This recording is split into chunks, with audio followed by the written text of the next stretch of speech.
Bihar news में स्वागत है आपका दोस्तों। मैं हूं फिरदौस गनी और आप देख रहे हैं केडीबी लाइव।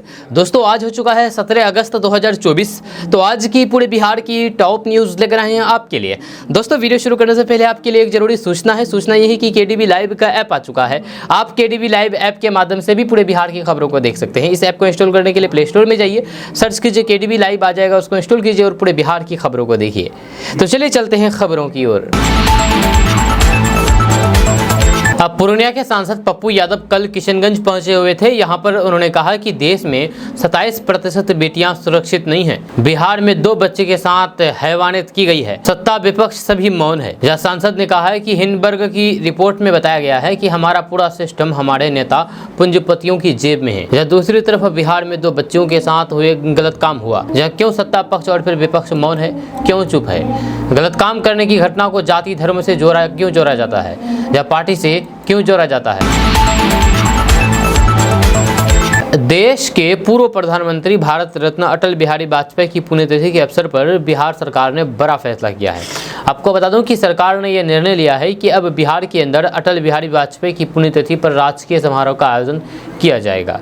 इससे पहले यह समारोह एक आम कार्यक्रम की तरह ही माना जाता था, लेकिन अब ये राजकीय कार्यक्रम होगा। दरअसल अटल बिहारी वाजपेयी की पुण्यतिथि के अवसर पर अटल पार्क पहुंचे बिहार के मुख्यमंत्री नीतीश कुमार और उप मुख्यमंत्री सम्राट चौधरी और राज्यपाल राजेंद्र विश्वनाथ अर्लेकर की मौजूदगी में यह निर्णय लिया गया है कि अब बिहार के अंदर अटल बिहारी वाजपेयी की पुण्यतिथि पर राजकीय समारोह का आयोजन किया जाएगा।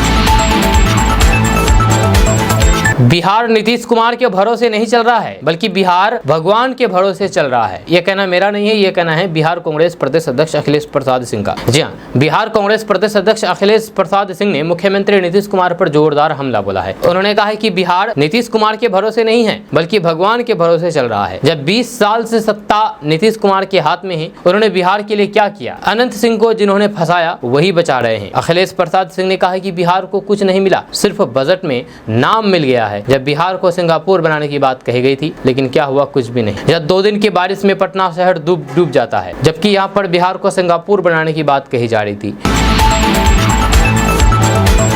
दोस्तों बिहार में बाढ़ को लेकर के प्रधानमंत्री नरेंद्र मोदी ने बड़ा कदम उठाया है। जैसे कि आपको पता है कि बिहार में बाढ़ से हजारों करोड़ों का नुकसान होता है, लाखों का नुकसान होता है हर साल आकर के। अब इसी समस्या का समाधान करने के लिए प्रधानमंत्री नरेंद्र मोदी ने बड़ा कदम उठा लिया है। इसको लेकर के जदयू सांसद ललन सिंह ने पीएम मोदी को थैंक्स भी बोला है। आपको बता दूं कि बिहार में हर साल बाढ़ से करोड़ों अरबों के साथ साथ भारी जान माल की क्षति होती है। जब मानसून शुरू होते ही नेपाल से पानी आकर के भारी तबाही मचाता है। वहीं पर बिहार में बाढ़ को लेकर के केंद्र चिंतित है। इसको लेकर के केंद्र ने अब बड़ा कदम उठाया है। केंद्र सरकार ने बाढ़ की समस्याओं से निदान दिलाने के लिए तकनीकी समिति का गठन किया है। इसकी जानकारी केंद्रीय मंत्री ललन सिंह ने एक्स पर दी है और साथ ही साथ उन्होंने पीएम मोदी को धन्यवाद दिया है। ललन सिंह ने लिखा है कि केंद्र की एनडीए सरकार ने बिहार को बाढ़ की समस्या से निजात दिलाने के लिए निदान करने के लिए तकनीकी समिति का गठन कर लिया है। ये समिति डीपीआर तैयार करके बाढ़ की समस्याओं से निदान दिलाने के लिए दिशा में कार्य करेगी। साथ ही साथ बिहार को बाढ़ की विभीषिका से राहत दिलाने में मदद करेगी। दोस्तों कोसी और गंगा नदी की बढ़ते जलस्तर के कारण कोसी सीमांचल पूर्वी बिहार में बाढ़ रौद्र रूप धारण कर लिया है। या कहीं बांध टूट गए हैं, तो फिर कहीं स्कूल और फिर सरकारी कार्यालय में पानी घुस गया है। गांव की सड़क ही नहीं बल्कि NH 80 भी बाढ़ की चपेट में आ गया है। आपको बता दो कि भागलपुर के कहलगांव को जोड़ने वाली मुख्य सड़क मार्ग NH 80 सबोर के आगे बाढ़ का पानी चढ़ गया, जिससे आने वाले लोगों को काफी परेशानियों का सामना करना पड़ रहा है। हालात ये हो गई है कि करोड़ों की लागत से NH की मरम्मत की जा रही है, लेकिन बाढ़ की चपेट में आने से दर्जनों जगह पानी बह गया है। NH में दरारें आ गई है। दोस्तों बाहुबली और पूर्व विधायक अनंत सिंह जेल से बाहर निकलते ही बिहार में सियासत गर्मा गई है। नेता प्रतिपक्ष तेजस्वी यादव ने अनंत सिंह की जेल से निकलते ही सीएम नीतीश कुमार पर बड़ा हमला बोला है, आरोप लगाया है। उन्होंने राघोपुर में पत्रकारों से बातचीत करने के दौरान कहा कि चुनाव में जिसकी जरूरत मुख्यमंत्री नीतीश कुमार को होता है उसे जेल से निकाल देते हैं, फिर जेल भिजवा देते हैं। तेजस्वी यादव के इस बयान के बाद सियासत गर्मा गई है। इधर राजनीतिक पंडितों का कहना है कि तेजस्वी यादव इस बात की ओर इशारा कर रहे थे कि अनंत सिंह को जेल भिजवाने के पीछे भी नीतीश कुमार का ही हाथ था। जब तत्कालीन आईपीएस अधिकारी लिपि सिंह द्वारा की गई कार्रवाई के बाद अनंत सिंह के ठिकाने से AK-47 और बुलेट प्रूफ जैकेट बरामद किया गया था। जब निचली अदालतों ने अनंत सिंह को सजा हुई और फिर उन्हें जेल भी भेजना पड़ा था। जब 2 दिन पहले ही पटना हाईकोर्ट ने उन्हें बरी कर दिया है। दोस्तों बिहार में 20% थानों में महिला एसएचओ की तैनाती होगी, ये कहना है बिहार के डीजीपी आरएस भट्टी का। आपको बता दो कि बिहार सरकार हमेशा से ही महिलाओं को आगे बढ़ाने के लिए को लेकर के तत्पर नजर आते हैं। जब बिहार के मुख्यमंत्री नीतीश कुमार ये बात दोहराते भी नजर आते हैं कि हमने महिलाओं को सबसे अधिक आगे बढ़ाने का काम किया है। ऐसे में अब राज्य के मुखिया नीतीश कुमार के निर्देश के बाद बिहार के पुलिस महानिदेशक यानी कि डीजीपी ने बड़ा ऐलान कर दिया है। जब बिहार के डीजीपी आरएस भट्टी ने कहा कि अब बिहार के 20% महिला पुलिस अधिकारी थाने की अगुवाई करेगी। डीजीपी ने साफ कर दिया है कि बिहार में 20% महिला अधिकारी के हाथों में थाने की कमान होगी। डीजीपी ने कहा कि बिहार पुलिस में कार्यरत महिलाओं की संख्या करीब 30,000 हो गई है। उसमें से 223 महिला अधिकारी राज्य भर में थाना प्रभारी या फिर अतिरिक्त थाना प्रभारी के रूप में तैनात है। दोस्तों बिहार में अवैध बालू खनन का काम काफ़ी सुर्खियों में बना रहता है। जब बिहार के अंदर आए दिन इसको लेकर के मंत्री की तरफ से अधिकारियों को निर्देश दिया जाता है, जब इसके बावजूद भी इसमें पूरी तरीके से लगाम लगाना संभव नहीं हो पा रहा है।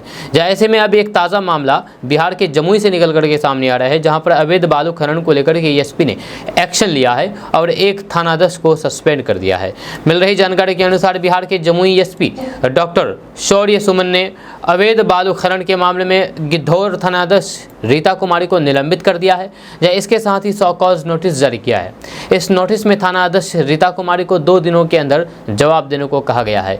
ऐसे में अब उनकी परेशानी काफ़ी बढ़ती हुई नजर आ रही है। बताया जा रहा है कि गिद्धौर थाना के थानाध्यक्ष रीता कुमारी पर अपने प्राइवेट चालक से अवैध बालू की तस्करी करने का आरोप है।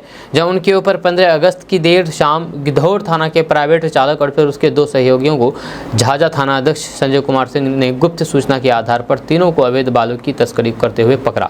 जब इसके बाद झाझा थाना की पुलिस ने तीनों बालू तस्करों से सख्ती से पूछताछ की, तो प्राइवेट चालक ने बताया है कि पूरा खेल गिद्धौर थानाध्यक्ष रीता कुमारी के निर्देश पर किया जा रहा है। जब इसके बाद एसपी ने इस पूरे मामले का संज्ञान लेते हुए गिद्धौर थानाध्यक्ष रीता कुमारी को निलंबित करते हुए पुलिस लाइन भेज दिया। दोस्तों मोकामा के पूर्व बाहुबली विधायक अनंत सिंह शुक्रवार को जेल से रिहा हो गए। जी हाँ, आपको बता दूं कि सुबह 5 बजे अनंत सिंह पटना के बेउर जेल से बाहर निकले। समर्थकों ने अनंत सिंह का भव्य स्वागत किया। जेल के बाहर सुबह से ही समर्थकों की लाइन लगी हुई रही। जेल से बाहर आने के बाद अनंत सिंह सीधा अपने पैतृक आवास पहुंचे, जहां उन्होंने मंदिर में जाकर के आशीर्वाद लिया। इसके बाद वे मोकामा विधानसभा के मोर गाँव में एक और मंदिर में पहुंचे, जहाँ पर उन्होंने IPS अधिकारी लिपि सिंह को लेकर के बड़ी बात कह दी है। मोकामा के विधायक अनंत सिंह ने कहा है कि मेरे साथ क्या सही हुआ था और क्या गलत हुआ था अब कोर्ट ने भी साबित कर दिया है। मेरे खिलाफ जिसने भी काम किया था उसको मालूम चल गया होगा कि मुझे कोर्ट की और फिर भगवान पर भरोसा था और आज दोनों से न्याय मिला है। अब तो हमको पूछना है कि मेरे साथ जो गलत काम किया उसको सजा मिलना चाहिए। हम दिल्ली सरकार और बिहार सरकार दोनों से CBI जांच कराने की मांग करेंगे। इसके अलावा अनंत सिंह ने कहा कि समर्थकों का कितना भीड़ है वह आप लोगों को दिख रहा है, मुझे बताने की ज़रूरत नहीं है। जनता का प्यार हमेशा मेरे साथ रहा है और हमेशा साथ रहेगा। जनता ही सब कुछ है मेरे लिए। अब हम जनता के बीच आ गए हैं तो फिर इसके साथ ही रहेंगे, या इसके अलावा हमको कहीं भी मन नहीं लगता है। दोस्तों बिहार में जमीन सर्वे का काम शुरू कर दिया गया है। ताज़ा रिपोर्ट्स के मुताबिक सर्वे में लोगों को किसी तरह की कोई भी दिक्कत ना हो, इसको लेकर के कई तरह के दिशा निर्देश जारी कर दिए गए हैं। साथ ही साथ ग्रामीण इलाकों में ग्राम सभा का भी आयोजन किया जा रहा है। आपको बता दूं कि बिहार में जमीन सर्वे को लेकर के 10 नए आदेश जारी कर दिए हैं। नंबर 1, जमीन के रैयत को जमीन में उपस्थित रहना होगा। नंबर 2, जमीन का विवरण चौहद्दी के साथ प्रपत्र 2 में खेसरावार भर करके शिविर में जमा करना होगा। नंबर 3, जमीन रैयत को शिविर में जमाबंदी की संख्या का विवरण यानी कि मालगुजारी रसीद की छाया खतियान की नकल आदि जमा करनी होगी। नंबर 4, मृतक जमाबंदी रैयत की मृत्यु की तारीख, मृत्यु का प्रमाण पत्र की कॉपी और फिर मृतक के वारिस होने का प्रमाण पत्र सर्वे शिविर में जमा करना होगा। नंबर 5, जमीन के सर्वे के लिए जमीन रैयत को अपने वंशावली प्रपत्र 3 में भर करके कागजात के साथ शिविर में जमा करना होगा।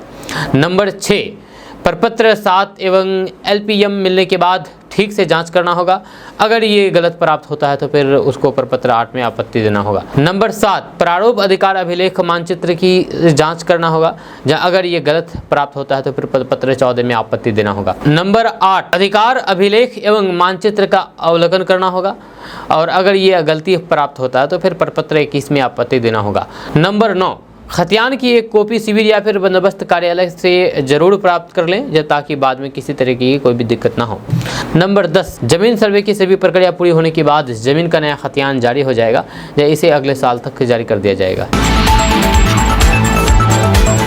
दोस्तों बिहार में मानसून का सिस्टम एक बार फिर से एक्टिव हो गया है, जिसे ध्यान में रखते हुए मौसम विभाग ने बिहार के 7 जिलों में मूसलाधार बारिश होने की संभावना जताई है, जहां साथ ही साथ कई स्थानों पर ठनका की चेतावनी भी जारी की गई है। जहां खबर के अनुसार आज मौसम विभाग ने कैमूर, रोहतास, औरंगाबाद, सुपौल, अररिया और किशनगंज में भारी बारिश को लेकर के अलर्ट जारी कर दिया है। साथ ही साथ इन जिलों में किसानों को खुले में जाने से बचने के लिए कहा गया है। आपको बता दूं कि मौसम विभाग ने बिहार के इन जिलों में वज्रपात और फिर आकाशीय बिजली की चेतावनी जारी की है। इसके अलावा आज बिहार के 3 जिलों गया, नवादा और फिर जमुई में भारी बारिश को लेकर के अलर्ट जारी कर दिया है। मौसम वैज्ञानिकों की माने तो बिहार में अगले 24 घंटे के अंदर कई स्थानों पर अच्छी बारिश होने के आसार नजर आ रहे हैं, जहाँ इस दौरान आकाशीय बिजली वज्रपात का भी अलर्ट जारी कर दिया है और लोगों को खुले स्थानों पर जाने से बचने के लिए कहा गया है। दोस्तों बिहार में करीब 100 किलोमीटर लंबाई में करीब 294 करोड़ रुपए की लागत से 3 सड़कों का चौड़ीकरण और फिर निर्माण कार्य किया जाएगा। इसमें दीदारगंज बख्तियारपुर रोड, NH 106, अकबरपुर दुर्गावती नदी तक का सड़क और फिर नॉर्थ कोयलबरा फॉल्स से NH 2 तक जाने वाली सड़कें शामिल है। इन सड़कों के बेहतर बनने से आधा दर्जन जिलों के लोगों को आवागमन में सीधा लाभ होगा। इसमें पटना, लखीसराय, रोहतास, कैमूर और औरंगाबाद जिले शामिल है। दोस्तों कोलकाता के मेडिकल डॉक्टर के साथ हुई जघन्य अपराध के विरोध में इंडियन मेडिकल एसोसिएशन ने ऐलान किया है कि 17 अगस्त सुबह 6 बजे से बिहार में OPD सेवा का बहिष्कार किया जाएगा, यानी कि आज से। जब वहीं पर 18 अगस्त सुबह 6 बजे तक OPD सेवा पूर्ण रूप से बाधित रहेगी। जब पूरे मामले पर आज IMA महत्वपूर्ण प्रेस कॉन्फ्रेंस करेगा। आपको बता दें कि कोलकाता के RG कर मेडिकल कॉलेज में ट्रेनी डॉक्टर के साथ हुई क्रूरता के विरोध में रेजिडेंट डॉक्टर्स ने हड़ताल शुरू कर दी है। Federation of radiant doctors association India ने 13 अगस्त को केंद्रीय स्वास्थ्य मंत्री JP नड्डा से मिलने के बाद हड़ताल बंद कर दी थी। अब नड्डा ने उन्हें न्याय दिलाने का आश्वासन दिया है। हालांकि 14 अगस्त की देर रात करीब 1000 लोगों की भीड़ ने मेडिकल कॉलेज में तोड़फोड़ की। इसके बाद फोर्डा ने कहा कि केंद्र और फिर राज्य सरकार स्वास्थ्य कर्मियों की सुरक्षा करने में असफल रही है। इधर इंडियन मेडिकल एसोसिएशन यानी कि IMA ने भी हड़ताल का ऐलान कर दिया है। शनिवार से हड़ताल का ऐलान कर दिया है। इस दौरान इमरजेंसी को छोड़ करके बाकी सर्विसेज बंद रहेंगी, लेकिन बिहार में इमरजेंसी सेवा पर भी स्ट्राइक का असर देखा जा रहा है। दोस्तों ट्विटर हैंडल आदिवासी समाचार ने हाल ही में एक ट्वीट के माध्यम से प्रधानमंत्री नरेंद्र मोदी पर बड़ा गंभीर आरोप लगाया है। इस आरोप से यह साबित होता है कि प्रधानमंत्री नरेंद्र मोदी को ज्ञान नहीं है, यानी कि जानकारी नहीं है बिरसा मुंडा के बारे में। भगवान बिरसा मुंडा के बारे में प्रधानमंत्री नरेंद्र मोदी ने एक ऐसी बात कह दी है जिसको लेकर के आदिवासियों के बीच बवाल मच गया है, क्योंकि PM मोदी ने बिरसा मुंडा के बारे में गलत जानकारी दी है। आपको बता दूं कि एक समाचार चैनल है, आदिवासी समाचार नाम है इसका ट्विटर हैंडल पर इन्होंने एक पोस्ट किया है, एक ट्वीट किया है। इस ट्वीट में लिखा गया है कि प्रधानमंत्री मोदी ने स्वतंत्रता दिवस के अवसर पर लाल किले से दिए गए अपने भाषण में भगवान बिरसा मुंडा के बारे में गलत जानकारी दी है। जब ट्वीट में आरोप लगाया है कि प्रधानमंत्री ने कहा कि बिरसा मुंडा ने 1857 की क्रांति से पहले देश की आज़ादी के लिए लड़ाई लड़ी थी, जबकि वास्तव में बिरसा मुंडा का जन्म 15 नवंबर 1875 में हुआ था और वे 20-22 वर्ष की उम्र में स्वतंत्रता संग्राम में सक्रिय हुए थे। आदिवासी समाचार ने इस पर सवाल उठाते हुए कहा है कि प्रधानमंत्री नरेंद्र मोदी ने जनता के सामने झूठ फैलाया है और उन पर विश्वास नहीं किया जाना चाहिए।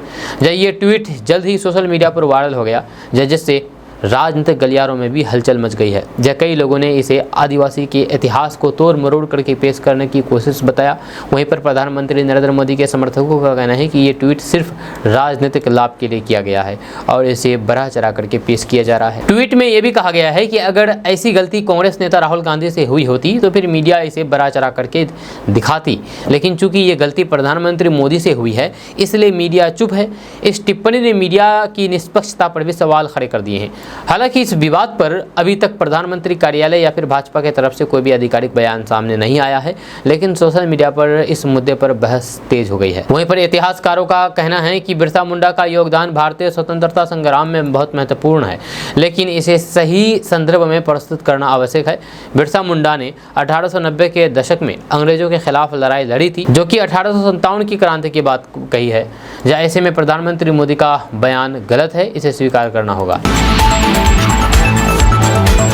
खबर किशनगंज से सामने आई है। किशनगंज में बदमाशों ने एक ई रिक्शा चालक को नशीला पदार्थ खिला करके उसके ई रिक्शा को लेकर के फरार हो गए, जिसके बाद घटना की सूचना पर पहुंचे उसके परिजनों ने स्थानीय लोगों की मदद से ई रिक्शा चालक को लेकर सदर अस्पताल में भर्ती कराया गया, जहां पर उसकी स्थिति गंभीर बनी हुई है। जहां पीड़ित चालक की पहचान सदर थाना क्षेत्र के धोबीपट्टी निवासी आदित्य रजक के रूप में हुई है, जो कि टोटो चालक अपना जीविकोपार्जन करता है। रोज की तरह वह गुरुवार की सुबह में भी घर से ई रिक्शा लेकर के निकला था, लेकिन दोपहर में जब वह नहीं पहुंचा तो फिर परिजनों को इसकी चिंता हुई, जिसके बाद उसकी खोजबीन शुरू की गई।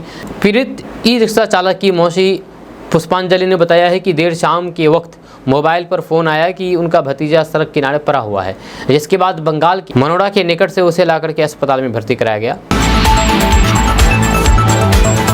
खबर सहरसा से सामने आई है। सहरसा में कोसी नदी के जलस्तर में वृद्धि होने से तटबंध के अंदर पानी पहुंच चुका है। जिले के नौहट्टा प्रखंड के 7 पंचायतों के दर्जनों गांवों में बाढ़ का पानी घुस चुका है। इससे लोगों की परेशानी बढ़ गई है। वहीं पर पशुओं के रख रखाव को लेकर भी समस्या आ रही है। पशुपालक चारा के लिए सुदूर इलाकों में जाने को मजबूर हैं। पीड़ितों ने कहा है कि कोसी के जलस्तर में दोबारा बढ़ोतरी होने से परेशानी फिर से शुरू होने लगी है। जब कोसी के जलस्तर में बढ़ोतरी होने से घर आंगन में पानी आ गया है, जैसे घरों में रखा हुआ अनाज सहित अन्य तरह के सामान बर्बाद हो गए हैं। या वहीं पर सड़कों पर पानी आ जाने पर आना जाना भी प्रभावित हो गया है। पीड़ित गीता देवी ने बताया है कि गाय भैंस के लिए बहुत दूर से घास लाते हैं, या 3 किलोमीटर दूर जाना पड़ता है। पानी भरने से मवेशियों को भी परेशानी हो रही है। मवेशियों के लिए चारा नहीं मिल पा रही है। दोस्तों, बिहार में खेती करने वाले किसानों के लिए एक बड़ी खबर सामने आ रही है। ताजा रिपोर्ट्स के मुताबिक बिहार के किसानों को केला लीची की खेती के लिए 60,000 रुपए तक का अनुदान दिया जाएगा। इसको लेकर के सरकार के द्वारा दिशा निर्देश जारी कर दिया गया है। यह खबर के अनुसार बिहार के भागलपुर, मुजफ्फरपुर, पूर्वी चंपारण, समस्तीपुर एवं वैशाली के किसान लीची की खेती के लिए प्रति हेक्टेयर राशि प्रथम वर्ष 30,000 रुपए, द्वितीय वर्ष 10,000 रुपए एवं तृतीय वर्ष 10,000 रुपए का अनुदान प्राप्त कर सकते हैं। वहीं पर अररिया, औरंगाबाद, बांका, बेगूसराय, भागलपुर, दरभंगा, पूर्वी चंपारण, गया, जमुई, कटिहार, खगड़िया, किशनगंज, मधुबनी, मुंगेर, मुजफ्फरपुर, नालंदा, पटना, पूर्णिया, रोहतास, सहरसा, समस्तीपुर, वैशाली एवं पश्चिमी चंपारण के किसान केला की खेती के लिए अनुदान ले सकते हैं। आपको बता दूं कि प्रति हेक्टेयर केला की खेती के लिए अनुदान की राशि प्रथम वर्ष 46,875 रुपए तथा द्वितीय वर्ष 15,625 रुपए निर्धारित किया गया है। इसका लाभ लेने के लिए किसान कृषि निदेशालय की वेबसाइट पर जाकर के ऑनलाइन के द्वारा आवेदन कर सकते हैं।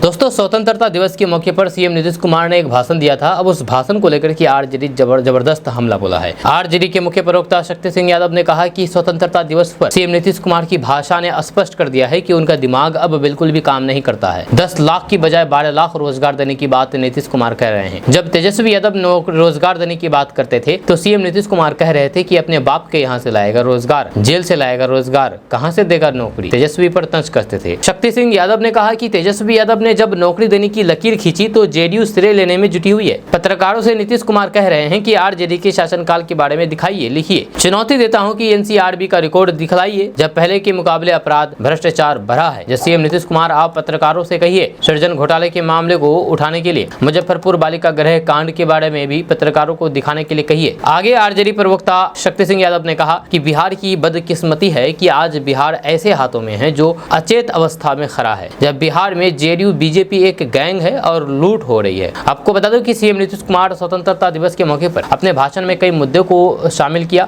जब सरकार के रोड मैप से लेकर के विशेष राज्य के दर्जे के मुद्दे पर बोले, वहीं पर इस दौरान लालू तेजस्वी के बिना नाम लिए ही उस पर जम करके निशाना साधा। नीतीश कुमार ने कहा कि साल 2005 से बिहार का विकास तेजी से किया जा रहा है। जब वर्ष 2005-06 में हमारी सरकार बनने के बाद राज्य का बजट मात्र 28,000 करोड़ रुपए ही था, जिसे बढ़ा करके 2006-07 में बढ़ करके 34,000 करोड़ रुपए किया गया और ये बढ़ते बढ़ते अब 2,78,000 करोड़ रुपए हो गया है, जो कि लगभग 10 गुना है। हम लोग साल 2005 में सरकार में आने के बाद जितना काम किया है उसके बारे में सभी लोग जानते हैं, लेकिन उसके पहले बिहार की क्या स्थिति थी इसके बारे में भी सभी को जानना चाहिए।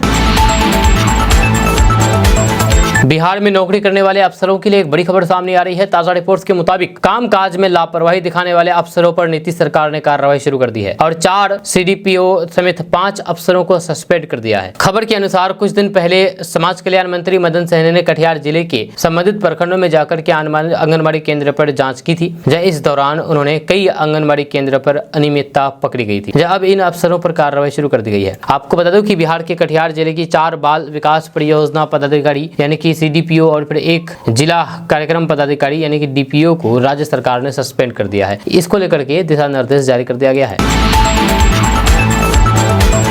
एक बड़ी खबर सामने आई है। दरअसल बात यह है कि पुलों का सर्वे किया गया है। पथ निर्माण विभाग ने इस पुलों के सर्वे में बड़ा फॉल्ट पाया है। जी आपको बता दूं कि करीब 1700 पुलों का सर्वे किया गया। इनमें से लगभग 3 दर्जन ऐसे पुल पाए गए हैं जिनको तत्काल मरम्मत की जरूरत है। अगर इसमें देरी की गई तो फिर कोई भी कभी भी बड़ा हादसा हो सकता है, अनहोनी हो सकती है। जब पुल की स्थिति को देखते हुए पुल निर्माण निगम इसकी मरम्मत की प्रक्रिया में जुट गया है। या करीब 30 से 35 दिनों में बिहार में 1.5 दर्जन से अधिक पुल पुलिया और फिर उनके डायवर्सन ध्वस्त हुए हैं। इस पर तेजस्वी यादव, लालू प्रसाद समेत अन्य विपक्षी नेताओं ने भी नीतीश सरकार पर जमकर के हमला बोला था।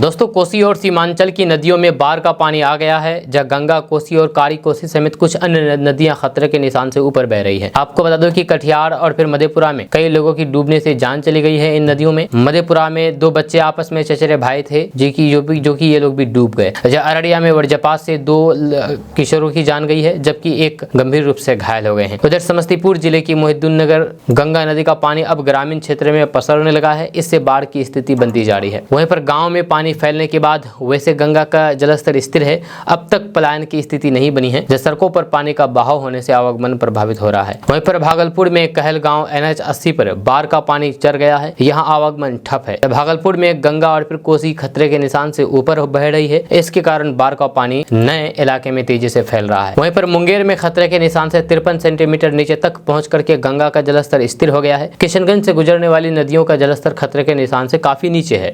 नदियों की स्थिति में उतार चढ़ाव के कारण कटाव हो रहा है। वहीं पर खगड़िया में कोसी, बागमती, बूढ़ी गंडक और गंगा खतरे के निशान से ऊपर बह रही है, जहां बौरन पंचायत में कई घरों में पानी घुस गया है। वहीं पर महानंदा, परमान, कनकई, बकरा आदि नदियां अभी खतरे के निशान से नीचे है। वहीं पर सुपौल में कोसी के जलस्तर में उतार चढ़ाव जारी है, जहां शाम 5 बजे कोसी के डिस्चार्ज बराज पर 2,21,395 क्यूसेक रिकॉर्ड किया गया। वहीं पर कोसी खतरे के निशान से 30 मीटर से 93 सेंटीमीटर और कारी कोसी खतरे के निशान से 28.51 मीटर से 11 सेंटीमीटर ऊपर है। वहीं पर समस्तीपुर के मोहिउद्दीन नगर के दुभा, बौछा, वहापार, पतसिया, बाबापट्टी, रासपुरा, पतसिया, चापार, हसनपुर और कई सारे गाँव में पानी घुस गया है। दोस्तों, बिहार के मुख्यमंत्री नीतीश कुमार ने पटना के गांधी मैदान में झंडा फहरा करके एक नया रिकॉर्ड बना दिया है। जहां वे सबसे ज्यादा ध्वजारोहण करने वाले यानी कि सबसे ज्यादा झंडा फहराने वाले बिहार के पहले मुख्यमंत्री बन गए हैं, CM बन गए हैं। उन्होंने 18वीं बार झंडा फहराया है, जबकि बिहार में कोई भी ऐसा मुख्यमंत्री नहीं हुआ है जो कि 18 बार झंडा फहराया हो स्वतंत्रता दिवस के मौके पर। जैसे CM नीतीश कुमार ने ध्वजारोहण के बाद अपने संबोधन में बगैर नाम लिए लालू परिवार पर जमकर के निशाना साधा। उन्होंने कहा है कि अपनी सरकार की उपलब्धियां भी गिनाई। उन्होंने कहा है कि लालू राबड़ी राज में बिहार का बजट क्या था, अब कितना है। उन्होंने कहा है कि 2005 की तुलना में अब बजट 10 गुना हो गया है। CM नीतीश कुमार ने केंद्र सरकार की तरफ से विशेष पैकेज और फिर सहायता देने के लिए प्रधानमंत्री नरेंद्र मोदी का आभार प्रकट करते हुए उन्हें धन्यवाद दिया है। जहां वहीं पर तेजस्वी यादव पर हमला बोलते हुए उन्होंने कहा कि कुछ भी बयान दे देते हैं, क्या किया है इन लोगों ने।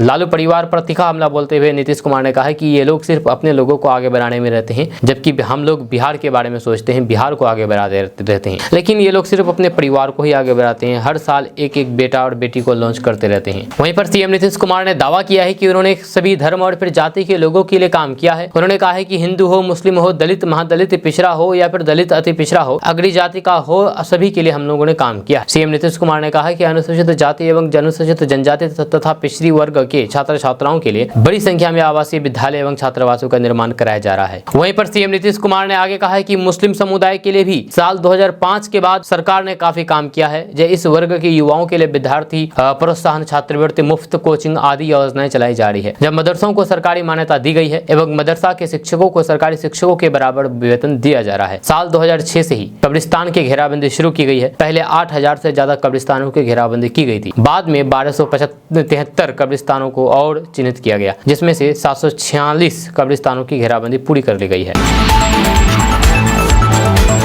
दोस्तों, पटना वासियों को जल्द ही सस्ती सब्जियां मिलने लगेगी। सहकारिता विभाग की सूचना भवन समेत 15 जगहों पर सस्ती सब्जियों का स्टोर लगाई जाएगी। जहाँ पहले ये व्यवस्था सचिवालय के पास थी, लेकिन अब किसी कारणवश इसे बंद कर दिया गया था।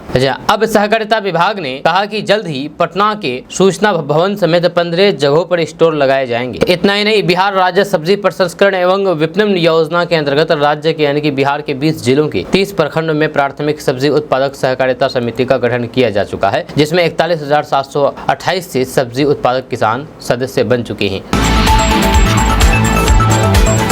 दोस्तों, प्रधानमंत्री नरेंद्र मोदी द्वारा भारतीय ओलंपिक दल के लिए आयोजित समारोह में खिलाड़ियों ने दिल खोल करके बात की है। यह प्रधानमंत्री नरेंद्र मोदी ने स्वतंत्रता दिवस पर लाल किले पर हुए समारोह के बाद बृहस्पतिवार को ओलंपिक दल की मेजबानी की। प्रधानमंत्री नरेंद्र मोदी द्वारा शेयर किए गए वीडियो में उन्हें खिलाड़ियों से व्यक्तिगत तौर पर बात करते हुए देखा गया। लक्ष्य सेन ने बताया है कि कैसे कोच प्रकाश पादुकोण ने उनका मोबाइल ले लिया था। हॉकी कप्तान हरमनप्रीत सिंह ब्रिटेन के खिलाफ मैच में रोमांचक जीत पर बोले, और जब पेरिस में एयर कंडीशनर नहीं होने की चर्चा चली तो फिर लोग कोई भी अपनी हंसी नहीं रोक सका। जब पेरिस ओलंपिक पर्यावरण अनुकूल होने के कारण खिलाड़ियों के कमरों में एसी नहीं थे, जिससे भारतीय खेल मंत्रालय को आनंद फरान में वहां 40 एसी का बंदोबस्त करना पड़ा। वहीं पर मोदी ने हंसते हुए पूछा है कि किस किस ने इसके लिए कोसा था। इस पर किसी ने जवाब नहीं दिया। मोदी ने कहा है कि कमरों में एसी नहीं थे और गर्मी भी थी। मैं जानना चाहता हूं कि आप में से किसने पहले बोला कि मोदी जी बड़ी बड़ी बातें तो करता है लेकिन हमारे कमरों में एसी नहीं लेते हैं। उन्होंने कहा है कि सबसे ज्यादा परेशानी किसे हुई है। मुझे पता चला कि कुछ घंटे में ही काम हो गया था। जहाँ देखा हमने कि कैसे आपको सर्वश्रेष्ठ सुविधाएं मुहैया कराने की कोशिश की है। दोस्तों, बिहार में निवेश को आकर्षित करने के लिए सरकार ने बड़ा फैसला ले लिया है। ताजा रिपोर्ट्स के मुताबिक बिहार के बक्सर और पश्चिमी चंपारण जिले में बिहार के पहले multi sector special economic zone की मंजूरी मिल गई है। खबर के अनुसार बिहार सरकार के उद्योग मंत्री नीतीश मिश्रा ने जानकारी देते हुए कहा है कि बिहार के इन दोनों जिलों में multi sector special economic zone खोले जाएंगे। इसके लिए बिहार औद्योगिक विकास प्राधिकरण की ओर से जमीन उपलब्ध कराई जाएगी। आपको बता दूं कि इन दोनों जगहों पर 125 एकड़ की जमीन उपलब्ध कराई गई है। आपको बता दें कि इन दोनों जगहों पर बेड़ा की से 125 एकड़ की जमीन उपलब्ध कराई जाएगी। इकोनॉमिक जोन बनने से यहां पर देश विदेश की बड़ी कंपनियां बिहार में निवेश करेगी और फिर इससे बड़ी संख्या में रोजगार पैदा होगा। दोस्तों, बिहार में नौकरी करने वाले पुलिसकर्मियों के लिए एक बड़ी खबर सामने आ रही है। ताजा रिपोर्ट्स के मुताबिक बिहार में अब बलिदानी पुलिसकर्मियों के परिजनों को 1.5 करोड़ रुपए तक का मुआवजा दिया जाएगा। इसको लेकर के तैयारियां शुरू कर दी गई है। आपको बता दूं कि खबर के अनुसार बिहार के डीजीपी आरएस भट्टी ने इसके संदर्भ में जानकारी देते हुए बताया है कि वर्तमान में बलिदानी पुलिसकर्मियों को एक मुश्त 25 लाख रुपए की मुआवजा दी जाती है, लेकिन अब इसे बढ़ा करके 1.5 करोड़ रुपए कर दिया जाएगा। आपको बता दूं कि पुलिस मुख्यालय में स्वतंत्रता दिवस समारोह को संबोधित करते हुए डीजीपी आरएस भट्टी ने यह जानकारी दी है, जिसमें उन्होंने कहा कि सिपाही से लेकर के वरीय पदाधिकारियों तक की कार्य के दौरान दुर्घटना में अगर जान चली जाती है तो ये राशि दी जाएगी। दोस्तों, बिहार में रहने वाले लोगों के लिए एक बड़ी खबर सामने आ रही है। ताजा रिपोर्ट्स के मुताबिक बिहार में जितने भी सरकारी जमीन हैं उन्हें जमीन सर्वे के माध्यम से चिन्हित किया जा रहा है। इस जमीन का खाता सरकार के नाम से खोला जाएगा और फिर सरकारी जमीन को अवैध कब्जे से मुक्त किया जाएगा। खबर के अनुसार सरकार ने बिहार के सभी सीईओ से सरकारी भूमि, गैर मजरूआ और गैर मजरूआ आम का और गैर मजरूआ बकास कैसरे हिंद की सूची प्राप्त कर ली है। जल्द ही इन सभी जमीन का खाता सरकार के नाम से खोला जाएगा। आपको बता दूं कि बिहार में अब किसी भी रैयत के लिए उस सरकारी जमीन का अपने नाम से खाता खुलवाना पाना मुश्किल होगा। दरअसल बंदोबस्त पदाधिकारियों ने साफ कर दिया है कि सरकारी जमीन का खाता किसी भी व्यक्ति के नाम पर नहीं खोला जाएगा। दरअसल बिहार में पहली बार नए खतियान में सरकारी कार्यालय का भी नाम दर्ज होगा। जमीन के सर्वे में स्कूल कॉलेज के साथ साथ उस विभाग का भी नाम खतियान में दर्ज होगा जिसका जमीन है। इसके लिए विभाग से जमीन के कागजात भी लिए जाएंगे। बिहार के मुजफ्फरपुर में एक बड़ा हादसा टल गया है, जहां पर यात्रियों से भरी हुई बस का अचानक पहिया खुल गया। इसके बाद बस 100 मीटर तक बिना टायर के दौड़ती रही। इससे मौके पर अफरा तफरी मच गई। यह मामला मुजफ्फरपुर जिले के सरैया थाना क्षेत्र का बताया जा रहा है। यह सूचना के बाद मौके पर पहुंची पुलिस ने मामले की जांच में जुट गई है। वहीं पर आधे घंटे खोजबीन के बाद टायर मिला है। मिल रही जानकारी के अनुसार पूर्वी चंपारण जिले के अरेराज से पटना जा रही यात्रियों से बड़ी बस का चक्का अचानक से खुल गया। इसके बाद बस बिना चक्के के 100 मीटर से अधिक दूरी तक दौड़ती रही। इस दौरान बस में बैठे यात्रियों के बीच अफरा तफरी मच गई। बताया जा रहा है कि अरेराज से खुली एक बस यात्रियों को लेकर के पटना जा रही थी, तभी अचानक से उस बस का पहिया खुल गया और 100 मीटर तक बिना पहिया का बस चलते रहा। दोस्तों, बाहुबली नेता और पूर्व विधायक आनंद सिंह बेउर जेल से बाहर आ गए हैं। आपको बता दो कि कल ही शुक्रवार को बेउर जेल से बाहर आ गए हैं। 10 साल की उन्हें सजा हुआ था लेकिन रद्द कर दिया गया। इसके बाद उनके जेल से बाहर आने का रास्ता साफ हो गया था। जेल से बाहर आने के बाद आनंद सिंह ने कहा है कि जनता चाहेगी तो फिर वे अगला चुनाव लड़ेगी। आनंद सिंह अपने अजीबोगरीब बयानों की वजह से सोशल मीडिया पर अक्सर वायरल रहते हैं। इस बार भी उन्होंने एक ऐसा बयान दिया है जिससे वे विवादों में घिर सकते हैं। दरअसल आनंद सिंह ने अपनी विधायक पत्नी नीलम देवी को बेकार बताया है। अनंत सिंह ने कहा है कि नीलम देवी जनता का कोई भी काम नहीं करती है या वह किसी काम के लायक नहीं है। अनंत सिंह की पत्नी नीलम देवी मोकामा से भी विधायक है। अनंत सिंह से ये पूछे जाने पर कि आने वाले दिनों में वे किस पार्टी से चुनाव लड़ेंगे तो उन्होंने कुछ भी साफ कहने से इनकार कर दिया। अनंत सिंह ने विशेष पार्टी के संबंध में अपने अंदाज में कहा कि अभी इसको लेकर के कुछ भी तय नहीं की गई है, जो गाड़ी अच्छा होगा उसी गाड़ी पर चढ़ जाएंगे। हालांकि इन सबके बीच वे नीतीश कुमार की प्रशंसा करने के लिए नहीं चुके। उन्होंने कहा कि नीतीश कुमार सबसे अच्छे नेता हैं। दोस्तों, बिहार के बहादुरगंज से गलगलिया और मुजफ्फरपुर बाईपास का निर्माण इस साल दिसंबर तक पूरा होने की उम्मीद है। दोनों परियोजनाओं में रेल ओवरब्रिज का निर्माण मुख्य रूप से अधूरा है या इसे रेलवे के माध्यम से पूरा किया जा रहा है। इन दोनों सड़कों के निर्माण आम लोगों को आवागमन में सुविधा होगी। मुजफ्फरपुर बाईपास का निर्माण करीब 17 किलोमीटर की लंबाई में करीब 180 करोड़ रुपए की लागत से तैयार किया जा रहा है। इस बाईपास को बनाने का फैसला 2010 में लिया गया था, लेकिन इस पर काम 2012 में शुरू हुआ।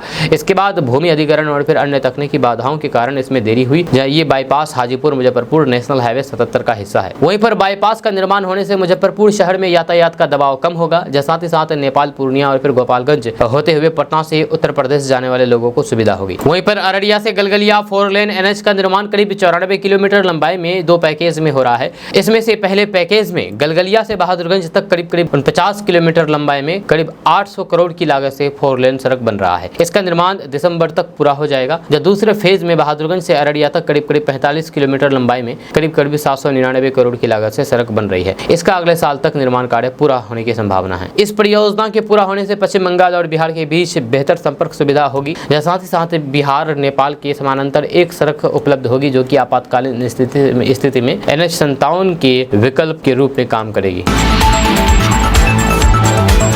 दोस्तों, बिहार विधानसभा के उपचुनाव में जनसुराज से जुड़े हुए सदस्यों की सहमति बनी तो फिर उपचुनाव लड़ना तय है। ये बातें मैं नहीं कह रहा हूँ, ये बातें प्रशांत किशोर ने कही है। जय प्रशांत किशोर ने कहा कि आगामी 2 अक्टूबर को जनसुराज राजनीतिक दल के रूप में लेने जा रहा है। अगर 2 अक्टूबर 2024 के बाद बिहार में उपचुनाव हुआ तो फिर जनसुराज से जुड़े हुए साथियों उस उपचुनाव को लड़ना तय है। वहीं उन्होंने कहा कि 2 अक्टूबर से पहले उपचुनाव हुआ तो फिर जनसुराज से जुड़े साथी निर्दलीय प्रत्याशी के रूप में चुनावी मैदान में उतरेंगे।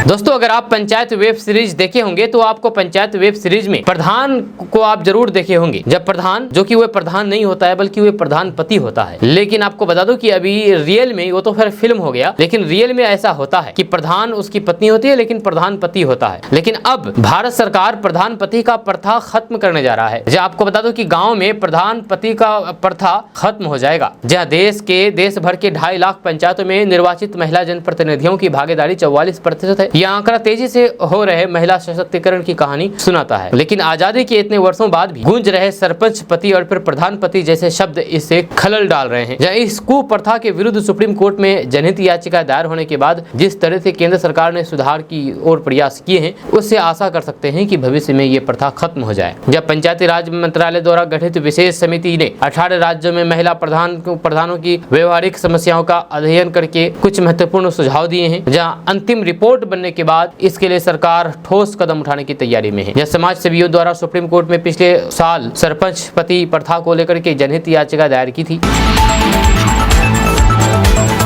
दोस्तों, पटना के बगल में राघोपुर विधानसभा क्षेत्र है और इस विधानसभा क्षेत्र का जो प्रतिनिधित्व करते हुए तेजस्वी यादव है, यानी कि तेजस्वी यादव राघोपुर से विधायक हैं। कल तेजस्वी यादव अपने विधानसभा क्षेत्र राघोपुर पहुंचे, जहाँ तेजस्वी यादव भी नाव पर चढ़ने को मजबूर हो गए। जहाँ कारण ये है कि उनके ही विधानसभा तक विकास नहीं पहुंच पाया है। दशकों ये राघोपुर विधानसभा की कमान लालू परिवार के हाथों में रही है। जब पहले राष्ट्रीय जनता दल के सुप्रीमो यानी कि RJD सुप्रीमो लालू प्रसाद यादव यहाँ से विधायक रहे, जब फिर उनकी पत्नी और पूर्व मुख्यमंत्री राबड़ी देवी यहाँ से विधायक चुनी गई। अब नेता प्रतिपक्ष और पूर्व डिप्टी CM तेजस्वी यादव यहाँ से विधायक हैं। आश्चर्य की बात यह है कि दशकों बाद गंगा नदी पर पुल नहीं बन पाया। हालांकि एक पुल का निर्माण कार्य चल रहा है, 2023 में ही इसे बनकर के तैयार हो जाना था, लेकिन अब नहीं हो पाया है। जब पीपा पुल की व्यवस्था तब तक ही रहती है जब तक नदी का जलस्तर काफी नीचे रहता है। जब मानसून आते ही आम लोगों के लिए नाव का ही एक सहारा है, जहाँ अब इसे तेजस्वी यादव भी नाव का सहारा लेना पड़ा, जहाँ उनकी कीमती 4 पहिया गाड़ियां खड़ी रह गई। जहाँ नेता प्रतिपक्ष तेजस्वी यादव अपने विधानसभा क्षेत्र राघोपुर में दौरा करने पहुंचे, उन्होंने तमाम घाटों का निरीक्षण किया। इसके बाद स्थानीय लोगों से मुलाकात की। वहीं पर स्थानीय लोगों की समस्याओं को भी तेजस्वी यादव ने सुना। आपको बता दूं कि तेजस्वी यादव के क्षेत्र में हर साल गंगा में पानी अधिक आने के बाद क्षेत्र में बाढ़ की स्थिति बन जाती है, जिसका जायजा लेने के लिए तेजस्वी यादव पहुंचे थे।